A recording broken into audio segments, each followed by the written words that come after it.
Hey guys, it's ShawNshawN. I do art on ShawNshawN.co and specials on eBay. Today we're going to review Once Upon a Time in Hollywood.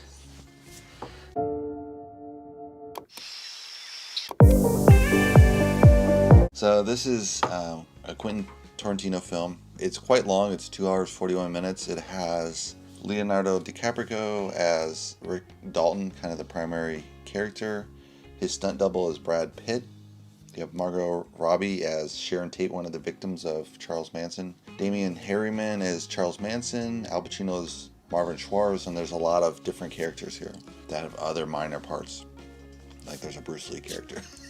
So the story covers the lives of some of the actors before Charles Manson kind of decides to go after, start his killing rage, right? And so instead of covering Charles Manson, he's kind of covering from the victim stance.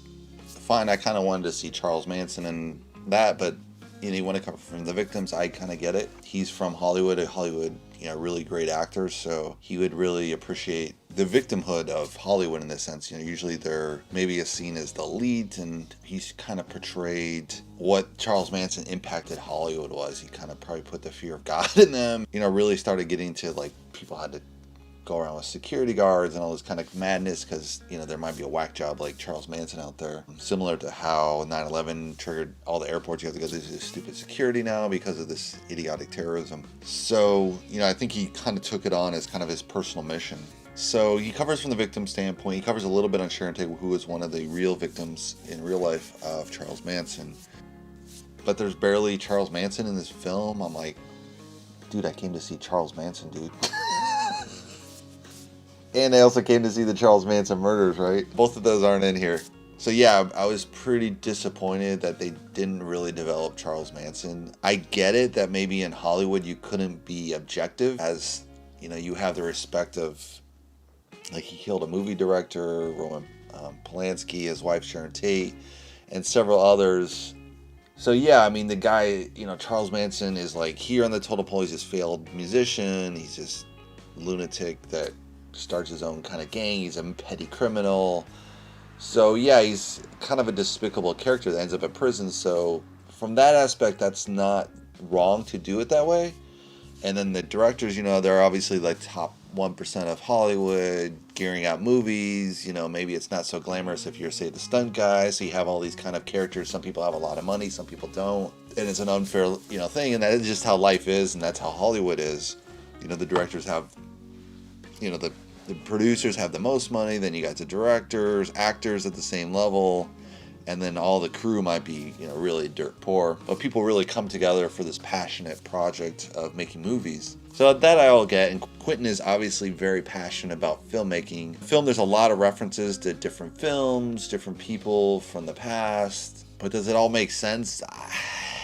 I don't know. It just seemed like a lot of cameos from people that didn't really add anything to the story. I mean, Al Pacino's in here 2 seconds.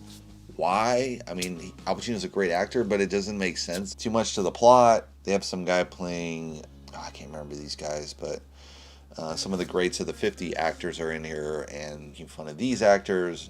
They're making fun of Roman Polanski at a Playboy mansion. And you're just like, why is this scene here? They show all these scenes from TV, which is really fun to kind of get into who Rick Dalton is, but then it kind of comes back to it and they're watching TV and it's like this really slow, boring 60s lifestyle, which is fine. That's how the 60s were, but it's like, are you covering a documentary? You making a film? You making a documentary? Another thing I didn't like is they show like the acting scenes, like they're shooting sets and they're showing it acting, and then they have kind of the behind the scenes, but then they have the real acting, and you're just like, you should shoot it more like Reservoir Dogs. Reservoir Dogs was a bank robbery without the bank robbery, take it out, and then you're focused on what's behind the scenes. So this, I kind of got the feel he's kind of doing the same thing, but he's also including the acting, which you really could just scrub out completely and just have them go into the sets, the behind the scenes. I think that would have made for a much compact film. Add in some stuff about Charles Manson, how he gets ramped up to this craziness, and then they kind of come together at the end. It would have been more, there's just no build to like Act 3, you're just like, where the hell is this movie going kind of feel. One thing they get right in the film is the sets, the costume, the music.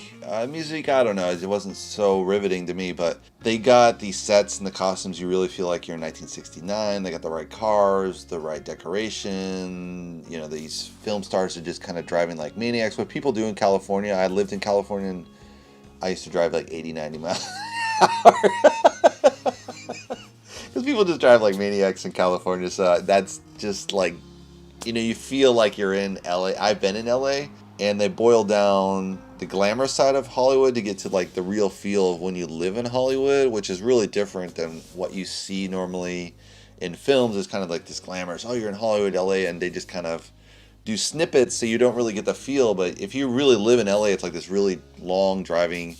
There was a movie where they were driving bar to bar. I don't know, I'll put it here. But anyway, in the film, they just drive bar to bar to bar, and you get the real expansiveness of how big LA is. It's just really this huge monster, 500 square mile city where you can, like, I've personally driven through the city on the highways, and you can drive like 3 hours and you're still in like some kind of part of city connected to LA. It's so crazy, dude. It's this monster city. And eventually it'd probably be LA, San Diego would be one city as well. You know, there's only probably like a 10-mile break between the cities. Their suburbs are kind of starting to join. So yeah, from a sets, costumes, you get the feel you're in the 60s, how people lived in the 60s. So I can appreciate that. I just feel like you could really cut out like 60 minutes to 45 minutes of this film. No loss. Some of the films, they were edited bad. They just didn't have the scenes, or just go with the weaker scene if you don't have the right edit.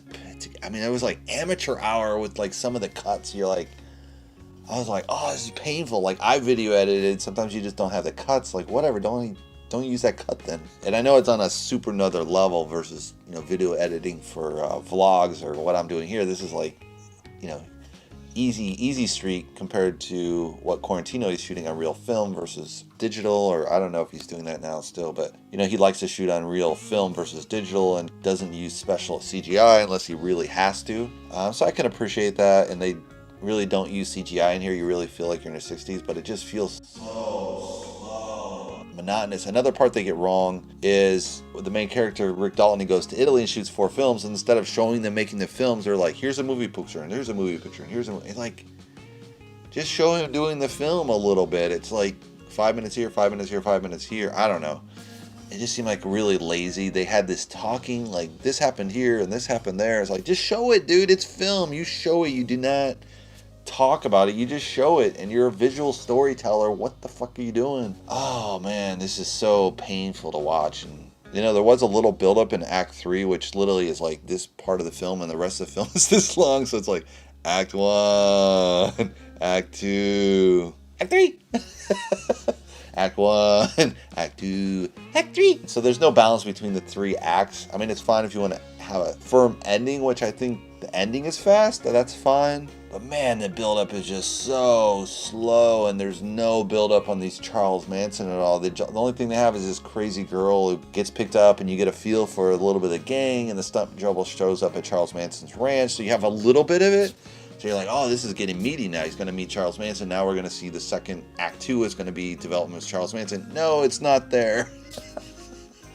They just show up randomly at this guy's house, and you're like, it's realistic in the sense that he was a crazy, failed musician, criminal, whatever. But if you know it's about Charles Manson, dude, it has to be about Charles Manson something. Like, there's nothing here, man. That's like, oh, it's just painful.